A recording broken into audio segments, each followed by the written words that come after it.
ان کا نام مبارک تھا۔ وہ ایک باغ میں عرصے سے بطور پہرے دار کام کر رہا تھا۔ ایک دن اس باغ کا مالک اپنے چند مہمانوں کے ساتھ باغ میں آیا اور حکم دیا، مبارک مہمان آئے ہیں، کچھ میٹھے انار توڑ کر لاؤ اور ان کو مہمانوں کی خدمت میں پیش کرو۔ وہ چند منٹوں میں انار توڑ کر لایا۔ مالک نے ایک انار چکھا تو سخت کھٹا تھا، دوسرے کو توڑا تو وہ بھی کھٹا تھا۔ مبارک کو آواز دی، ہم نے تمہیں میٹھے انار لانے کو کہا تھا، تم کھٹے انار لے آئے۔ وہ دوبارہ گئے اور انار توڑ کر لے آئے۔ مالک نے ان کو توڑا تو وہ بھی کھٹے نکلے۔ مالک سخت ناراض ہوا، تم اتنے سالوں سے اس باغ میں کام کر رہے ہو، تمہیں آج تک کھٹے اور میٹھے انار میں تمیز نہیں ہے۔ مبارک نے عرض کیا، آقا بلا شبہ میں کھٹے اور میٹھے اناروں میں تمیز نہیں کر سکتا، میں نے آج تک اس باغ کا کوئی انار کھایا ہی نہیں، تو پھر کھٹے اور میٹھے میں تمیز کیسی؟ مالک نے جب ان کا جواب سنا تو سناٹے میں آ گیا اور وجہ پوچھی۔ مبارک بولے، آپ نے باغ کی رکھوالی میرے سپرد کی تھی، اس کا پھل کھانے کی اجازت نہیں دی تھی۔ باغ کے مالک نے جب ان کا جواب سنا تو نہایت ہی معتجب ہوا۔ مبارک کے تقویٰ اور ایمانداری پر مہمان ششدر رہ گئے۔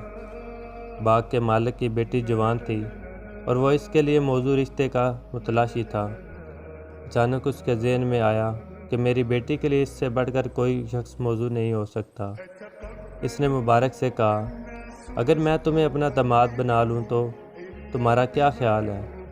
انہوں نے کہا، یہود کے لیے لڑکی کی ایمانداری کو، عیسائیت خوبصورتی کو اور امت محمدیہ صلی اللہ علیہ وآلہ وسلم کے لوگ تقویٰ اور دینداری کو معیار ٹھہراتے ہیں۔ مالک نے ان کا جواب سنا تو مزید متاثر ہوا۔ گھر آ کر اپنی اہلیہ سے مشورہ کیا۔ اس نے کہا، بلا شبہ مجھے بھی اپنی بیٹی کے لیے مبارک سے بہتر کوئی رشتہ نظر نہیں آتا۔ یوں مبارک کی شادی اس باغ کے مالک کی بیٹی سے ہوگی۔ پھر اس مبارک جوڑے کو اللہ تعالیٰ نے اپنی برکت سے نوازا۔ ان کے ہاں ایک بیٹا پیدا ہوا۔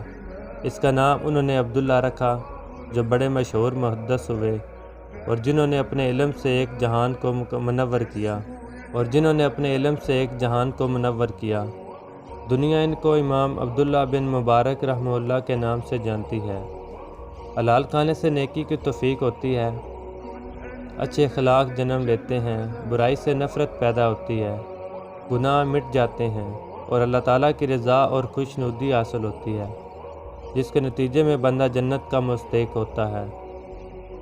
جبکہ حرام کھانے سے نیکی کی توفیق سلب ہوتی ہے، برائی آسان لگتی ہے، برے اخلاق جنم لیتے ہیں، نیک اعمال قبول نہیں ہوتے اور خدا کی ناراضگی نصیب ہوتی ہے، جس کے نتیجے میں دوزخ مقدر بن جاتی ہے۔